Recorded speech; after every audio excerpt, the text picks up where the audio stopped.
Assalamualaikum warahmatullahi wabarakatuh.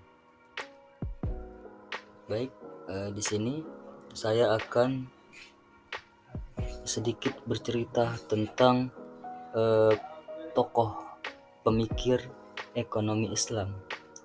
Salah satunya yaitu Ibnu Khaldun. Di sini yang pertama yang saya akan jelaskan yaitu biografi Ibnu Khaldun. Nama lengkapnya adalah Abdul Ar-Rahman bin Muhammad bin Khaldun Al-Hadrawi, dikenal dengan panggilan Waliyuddin Abu Zaid Qadi Al-Qudat. Ibnu Khaldun dilahirkan di Tunisia, Afrika Utara pada 1 Ramadan 732 Hijriah atau 27 Mei 1332 Masehi dan wafat di Kairo pada 25 Ramadan 808 Hijriah atau 19 Maret 1406 Masehi. Ia bermazhab Maliki, muhaddis al-hafiz, pakar usul fikih, sejarawan, pelancong, penulis, dan sastrawan. Saat kecil, ia biasa dipanggil dengan nama Abdurrahman, sedangkan Ibnu Zaid adalah panggilan keluarganya. Ia bergelar Waliyuddin dan nama populernya adalah Ibnu Khaldun.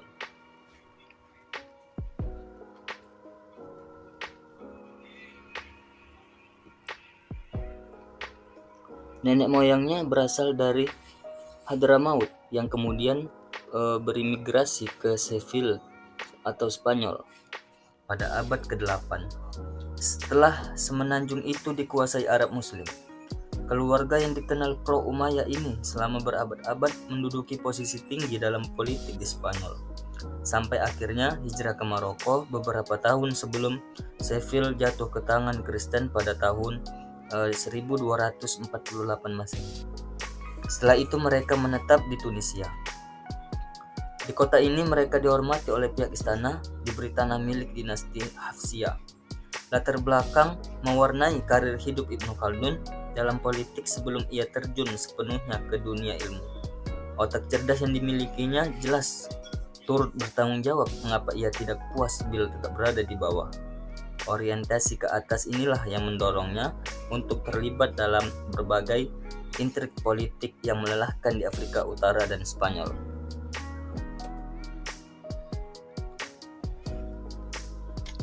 Selanjutnya ada perjalanan studi Ibnu Khaldun.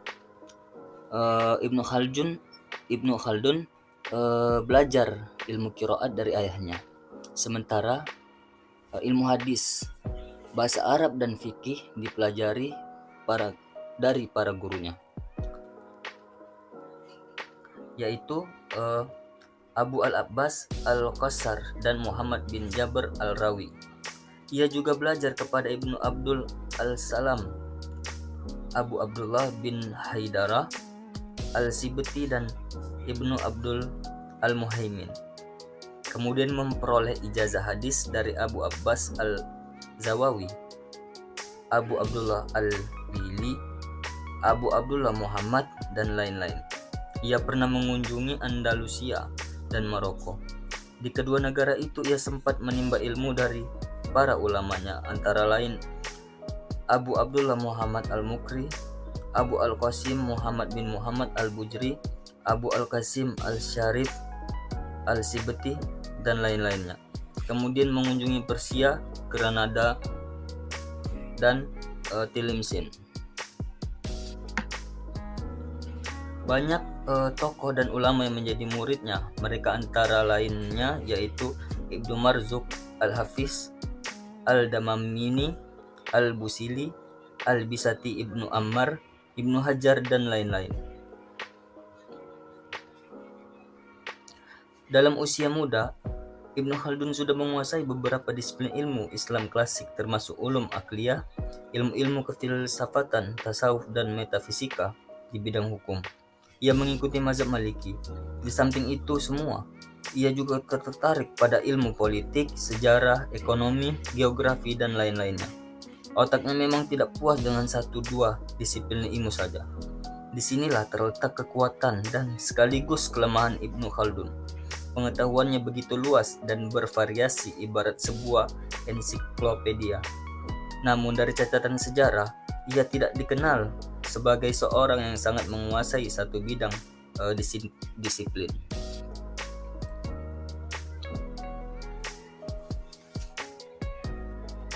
Selanjutnya ada karya-karya Ibnu Khaldun. Di antaranya yaitu Syarh al-Burdah. Yang kedua, sejumlah ringkasan atas buku-buku karya Ibnu Rushd. Yang ketiga, sebuah catatan atas buku mantik. Yang keempat, ringkasan Mukhtasar Kitab Al-Mahsul karya Fakhr al-Din Al-Razi Usul Fiqih. Yang keempat yaitu sebuah buku lain tentang matematika.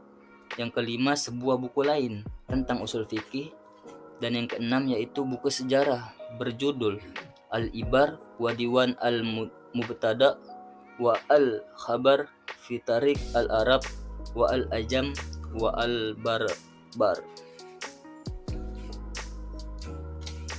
Selanjutnya di sini ada pemikiran ekonomi Ibnu Khaldun. Pemikiran ekonomi Ibnu Khaldun di sini ada 5. Yang pertama yaitu persoalan ekonomi. Persoalan ekonomi di sini Ibnu Khaldun membicarakan di dalam bukunya Al-Muqaddimah bagian kelima, motif ekonomi timbul karena hasrat manusia yang tidak terbatas, sedang barang-barang yang akan memuaskan kebutuhannya itu sangat terbatas. Sebab itu memecahkan soal-soal ekonomi haruslah dipandang dari 2 sudut, yaitu sudut tenaga dan sudut penggunaannya. Yang kedua ada usaha pribadi dan perusahaan umum. Di sini pembagian ini ternyata juga di dalam kalimat-kalimat yang dipakai oleh Allah. Di dalam surah Al-Hud ayat 6, Allah memakai perkataan rizki bagi segala makhluk yang melata di bumi. Dan di dalam ayat lain, Allah mewajibkan bagi tiap-tiap diri untuk mencari rizki. Yang ketiga ada mata uang memegang peranan penting. Ibnu Khaldun hidup di zaman di mana mata uang sudah menjadi alat penghargaan. Pada masa itu, ia sudah membicarakan kemungkinan yang bakal terjadi tentang kedudukan yang selanjutnya dari mata uang.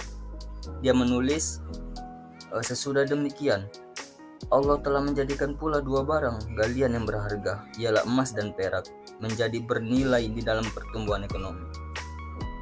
Keduanya menurut kebiasaan menjadi alat perhubungan dan alat simpanan bagi penduduk dunia.